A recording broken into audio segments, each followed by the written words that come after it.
في موقف معين ممكن يكون حصل من أسبوع أو من شهر أو حتى من سنين، ومع ذلك كل ما تيجي تنامي تلاقي نفسك فجأة رجعتي لنفس اللحظة، نفس المكان، نفس الكلام ونفس نبرة الصوت ونفس النظرة، وتبدأي أسئلة: هو كان قصده إيه؟ طب ليه قال كده؟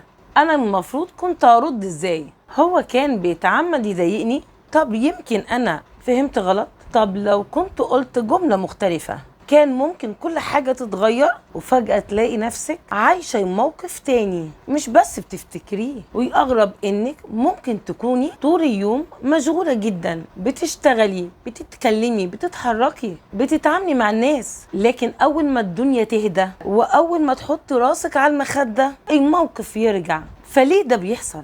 وليه أحيانا بنفضل نفكر في نفس الحدث بنفس التفاصيل كأن دماغنا واقفة عند اللحظة دي ومش عارفة تتحرك؟ الحقيقة ان الموضوع غالبا مش لانك بتحب التفكير الزيادة، ومش لانك ضعيفة، ومش لانك مجنونة او مهووسة بالماضي. احيانا دماغك بتعيد الموقف علشان لسه شايفة ان في حاجة ناقصة. طب يا دكتور، ايه سبب ان انا بقعد اعيد الموقف في دماغي قبل ما انام؟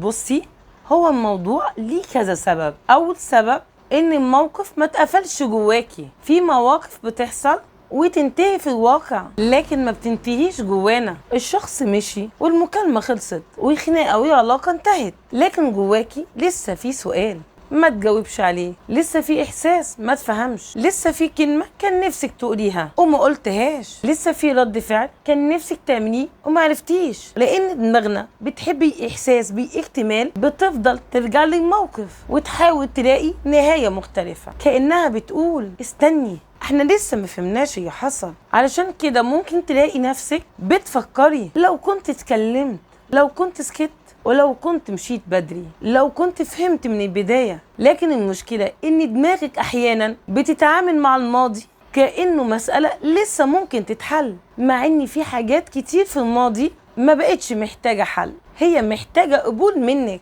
السبب التاني انك وقت الموقف ما حسيتيش بمشاعرك كاملة. احيانا وقت الموقف نفسه بنكون في حالة صدمة او خوف او احراج، او بنحاول نتماسك، او نكون مش فاهمين احنا حاسين بايه اصلا، فبنتصرف بشكل طبيعي ونكمل يومنا. لكن المشاعر ما بتختفيش، هي بس بتتأجل، وبعد ما الدنيا تهدى وبعد ما تحس بأمان المشاعر تبدأ تظهر. وعلشان كده ممكن موقف حصل من شهور يرجع لك فجأة، مش لان الموقف لسه بيحصل، لكن لان احساسك بيه لسه ما اخدش حقه. يمكن وقتها كنت محتاجة تعيطي وما عيطتيش، كنت محتاجة تغضبي وما عرفتيش، كنت محتاجة تقولي انت اذيتني، لكن بدل ما تقوليها سكتي. وبعد فترة تلاقي نفسك قبل النوم بتعيدي الموقف، مش عشان ترجعي للماضي، لكن عشان جزء منك لسه بيحاول يفهم انا كنت حاسة بايه وقتها. السبب الثالث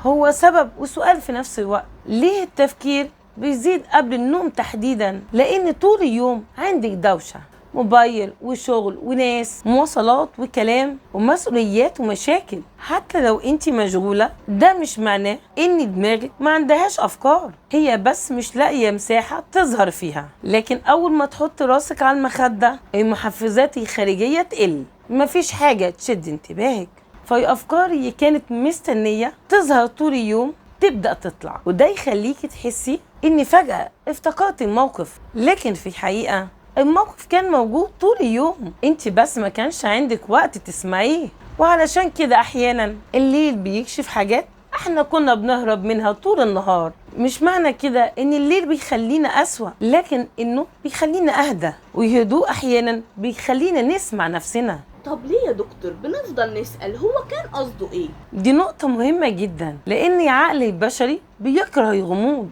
لما حد يقولك كلام واضح الموضوع ممكن يوجعك لكن بتفهميه، لكن لما حد يتصرف بطريقة مش مفهومة، يقول كلام حلو وبعدين يختفي، يقرب وبعدين يبعد، يهتم وبعدين يتجاهل، يقول جملة ويكون ليها أكتر من معنى، دماغك تبدأ تحاول تفسر: هو كان بيحبني؟ هو كان بيستغلني؟ ولا هو كان زعلان؟ هو كان يقصد يجرحني؟ طب ليه عمل كده؟ وكل ما تكون نية الشخص مش واضحة كل ما عقلك يفضل يحاول يخلق تفسير، لأن عدم المعرفة أحيانا بيكون أصعب من الحقيقة حتى لو الحقيقة مؤلمة. وعلشان كده ممكن تفضلي تفكري في موقف واحد لفترة طويلة، مش لأن الموقف نفسه مهم للدرجة دي، لكن لأنك لسه مش عارفة معناه. وهنا في نقطة مهمة جدا، أحيانا احنا بنحاول نفهم نية الشخص لأننا بنعتقد ان فهم نيته هيريحنا، لكن هل فعلا لو عرفتي هو كان قصده ايه كل حاجة هتتحل؟ لو عرفتي ان كان يقصد يضايقك هل الوجع هيختفي؟ ولو عرفتي ان ما كانش يقصد هل اللي حصل مش هيكون وجعك؟ احيانا احنا بنحاول نعرف نية الشخص عشان ندي لنفسنا اذن نحس، كأننا بنقول لو هو كان قاصد يجرحني يبقى من حقي ازعل، ولو هو ما كانش قاصد يبقى يمكن انا مكبره الموضوع. لكن الحقيقه مشاعرك مش محتاجه محكمه، مش لازم تعرفي نيه الشخص عشان تعترفي انك اتوجعتي. ممكن يكون ما قصدش وممكن تكوني اتاذيتي برضه، الاتنين ممكن يكونوا صح في نفس الوقت. السبب الرابع ان دماغك بتحاول تحميكي، وده ممكن يكون غريب شويه، لكن احيانا التفكير المستمر في موقف مؤلم بيكون محاولة من العقل انه يتعلم، كأنه بيقول احنا لازم نفهم حصل ايه عشان ما يحصلش تاني، فتبدأي تحللي كل التفاصيل. هو قال ايه؟ بصلك ازاي؟ امتى بدأ يتغير؟ ايه هي علامة اللي ما خدتيش بالك منها؟ هل كان في حاجة كان المفروض تلاحظيها؟ وده ممكن يحصل بعد تجربة عاطفية مؤلمة او خيانة او موقف احراج او علاقة مؤذية. العقل بيحاول يعمل خريطة علشان يقول المرة الجاية هنعرف. لكن المشكلة لو التحليل زاد بيتحول من محاولة للتعلم لمحاولة السيطرة على شيء انتهى بالفعل، وتبدأي تصدقي انك لو حللت الموقف بما يكفي هتقدري تضمني ان المستقبل مش هيألمك. لكن مفيش تحليل يقدر يضمنك انك مش هتتوجعي تاني، الحياة مش بتدينا الضمان ده.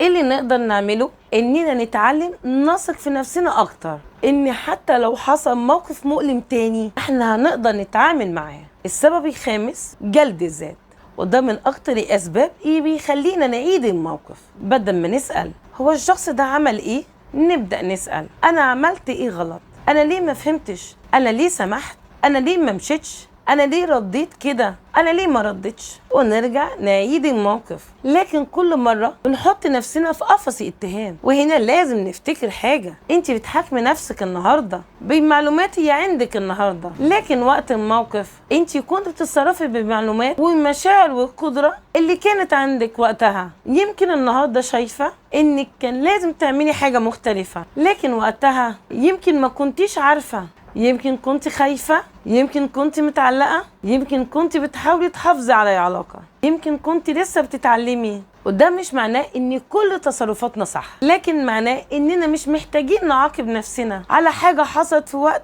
كنا فيه شخص مختلف عن الشخص اللي احنا عليه دلوقتي. طب امتى التفكير ده يبقى طبيعي؟ ان تفتكري موقف قديم احيانا ده طبيعي، انك تتسألي عن حاجة حصلت ده طبيعي، انك تحاولي تتعلمي من تجربة ده صحي.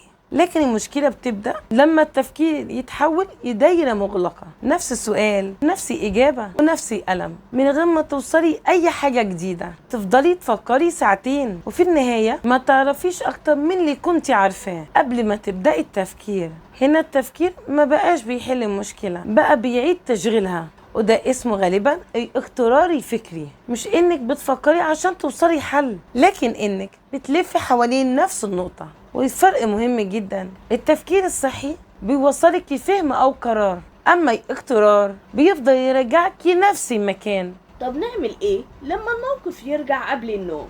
اول حاجة ما تحاوليش تقولي لنفسك ما تفكريش، لان لما تقولي عقلك ما تفكرش في اي حاجة غالبا هيفضل يفكر فيها اكتر. بدل كده قولي انا لاحظت ان الموقف رجع تاني، بس من غير ما تدخلي فورا في التحليل. لاحظي الفكرة كأنك بتشوفيها من بعيد. انا دلوقتي بفكر هو كان قصده ايه، انا دلوقتي بلوم نفسي، انا دلوقتي بحاول اغير حاجة حصلت. مجرد انك تسمي اللي بيحصل بيخلق مسافة بينك وبين الفكرة.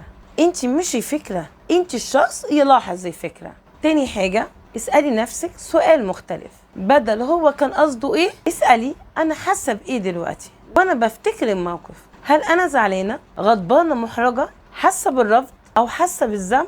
طب انا حاسة ان انا كنت ضعيفة. احيانا السؤال الحقيقي مش هو كان قصده ايه، السؤال الحقيقي هو ليه الموقف ده لسه بيوجعني؟ وده سؤال أعمق وأقرب للحل.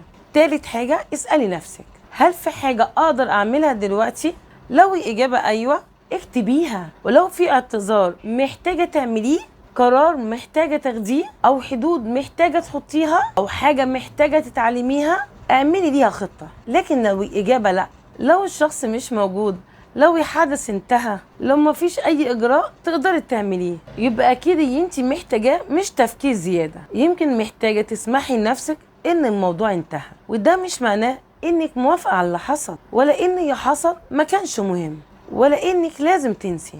معناه بس إنك بتختاري ما تعيشيش نفس اللحظة كل ليلة. وممكن تعملي تدريب بسيط جدا قبل النوم. اكتبي في ورقة ايه اللي حصل بشكل واقعي من غير تفسيرات، بعدها اكتبي انا حاسة بايه، وبعدها ايه اللي اقدر اتحكم فيه وايه مش هقدر اتحكم فيه. وفي النهاية اكتبي جملة، انا مش مطالبة احل الماضي الليلة، لان فعلا انت مش مطالبة تحلي حياتك كلها قبل ما تنامي. مش لازم تعرفي نية كل شخص، مش لازم تلاقي التفسير المثالي لكل موقف، ومش لازم تعيدي كل حوار عشان تثبتي لنفسك انك كنتي على حق. احيانا بنفتكر نفس الموقف لان جزء مننا لسه واقف هناك، جزء لسه مستني اعتذار او تفسير او نهاية مختلفة. لكن احيانا النهاية اللي بنحتاجها مش هتيجي من الشخص اللي اذانا، احيانا النهاية بتيجي لما احنا نقول لنفسنا انا عارفة ان اللي حصل وجعني، انا عارفة ان كنت محتاجة حاجة مختلفة، انا يمكن مش هعرف ابدا هو كان قصده ايه،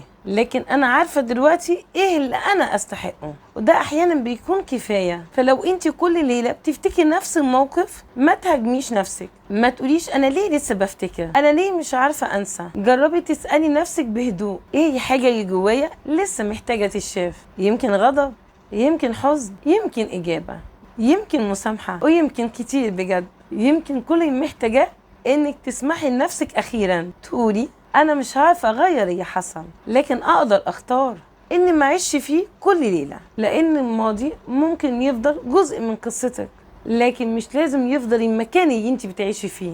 وبس كده، كان معاكم دكتورة أمل دانيال، دكتوراه في الصحة النفسية. لو عجبكم الفيديو اعملوا لايك واعملوا اشتراك، ولو استفدت منه شاركوه مع اصحابكم. سلام.